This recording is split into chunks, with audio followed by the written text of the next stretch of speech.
Hello viewers, welcome to another Vaadin video, and in this video we will discuss about Vaadin security. And the prerequisite for this video is Spring security. So you should have some basic knowledge about Spring security. So what is Vaadin security? Vaadin security refers to the set of tools, practices and built-in features in Vaadin framework that ensure the security of Vaadin-based web applications.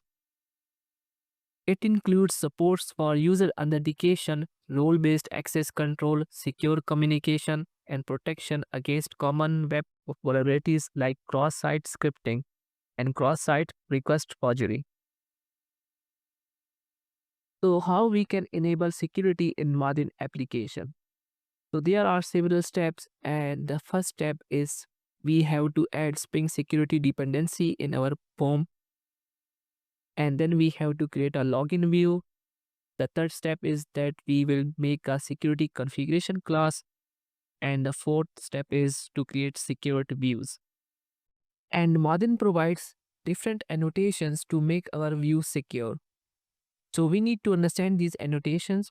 And the first annotation that we have is anonymous allowed, which permits anyone to navigate to a view without any authentication and authorization.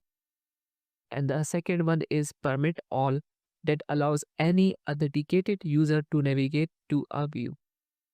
The third one is roles allowed, that grants the access to our users having the roles specified in this annotation value. And the last one is deny all, that this allows everyone from navigating to a view. This is the default, and if a view is not annotated, the deny all logic is applied. And now let's go in our ID and we will explore Vaadin security by practical implementation. So I am in my ID, and we are inside the pom.xml file, and here we have added the Spring security dependency so that enable the Spring security. And then I have created a login view class that extend vertical layout. So basically this is our login form, and we are using login form that is provided by Vaadin. So Vaadin provide this component of a login form, and we have created its object, and then we are adding this login form in our vertical layout of our login view. And now we have annotated this class with a route that is login, and the page titles we have set it login, and we have annotated this as an anonymous allowed, so everyone can access this login form. And inside before enter observer, we are checking if the query parameter contains key of error. So if any error comes in a login, so it will return the error. So this is the second step. And now the third step is that we have created a class of a configuration of a security configuration. And here we have enabled web security by using annotation, and this is Spring annotation of a configuration, and then we extend this class with a Vaadin web security. So the name of the class can be anything. In our case, we have named it as a security configuration, and we have extend this class as a Vaadin web security. So it has this override method of a configure, and here we are configuring our HTTP. And here we have a method that is set login view. So here we will set the login view, that is the login view class that we have created.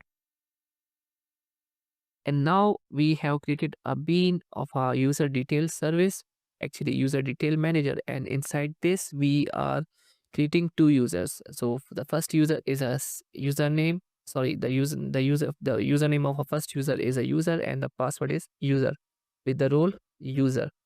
And the second one is admin user with the username admin and the password admin, and it has role admin. And we are configuring these two users in the memory of a Spring application. So this is how we have enabled Spring security in our Vaadin application. So now we have created some views. So the first view is we have created, that is public view. and we have annotated as a anonymous allowed. So this view can be accessed by everyone.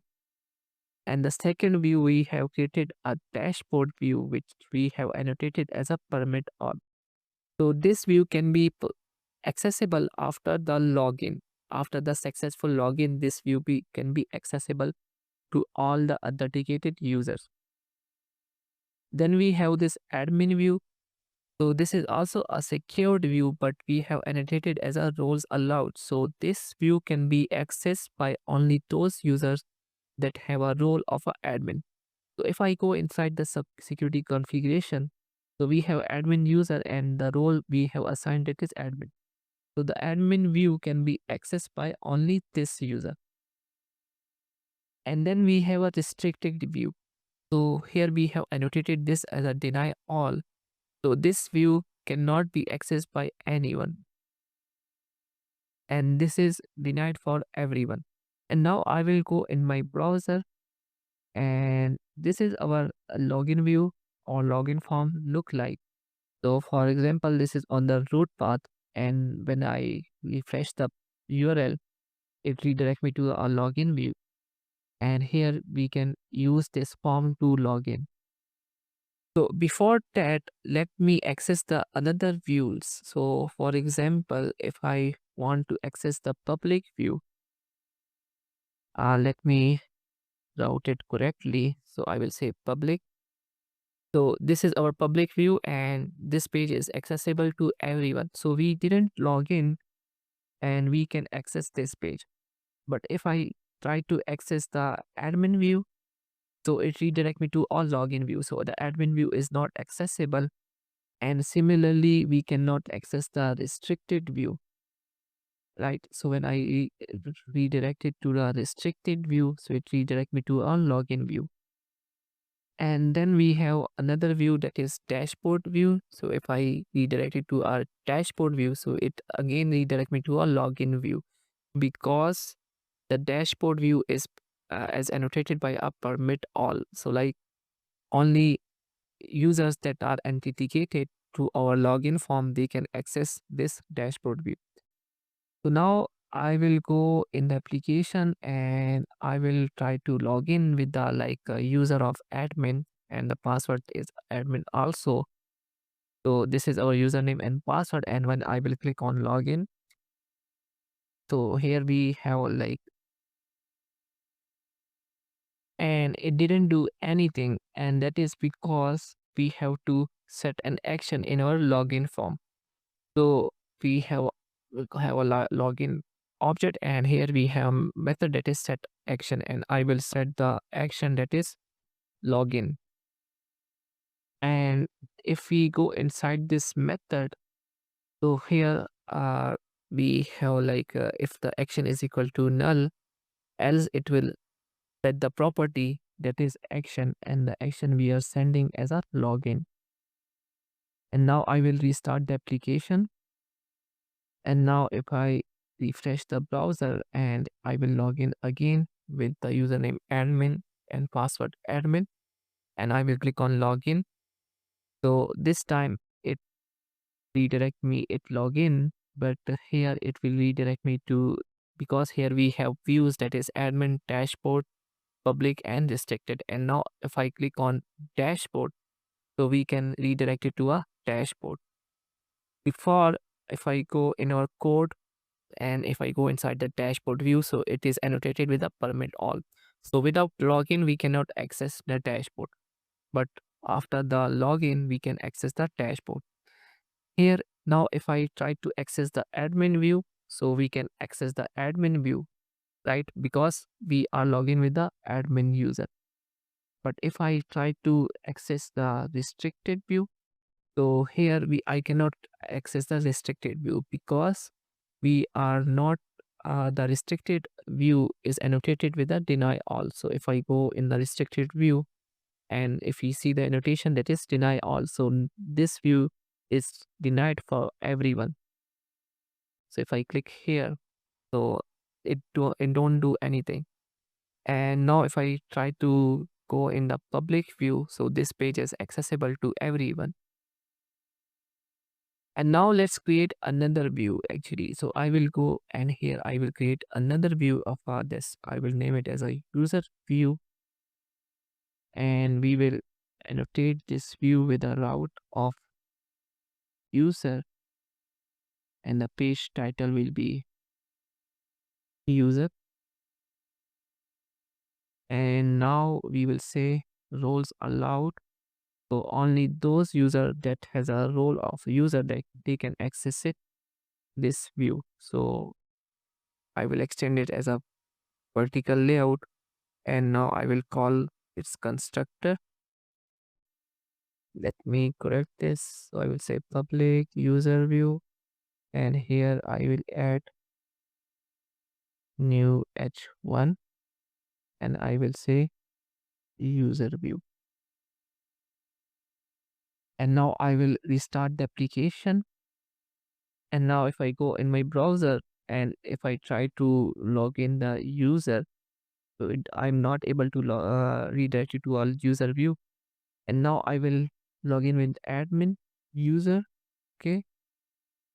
So here it gave me the error that it could not navigate to a user because I am logging with a user, sorry, the admin. But this user view, it is accessed by only a user that has a role that is user. So if I go inside my security configuration and if I see here, we have a user that has a role that the user that has a name of username and the password is user.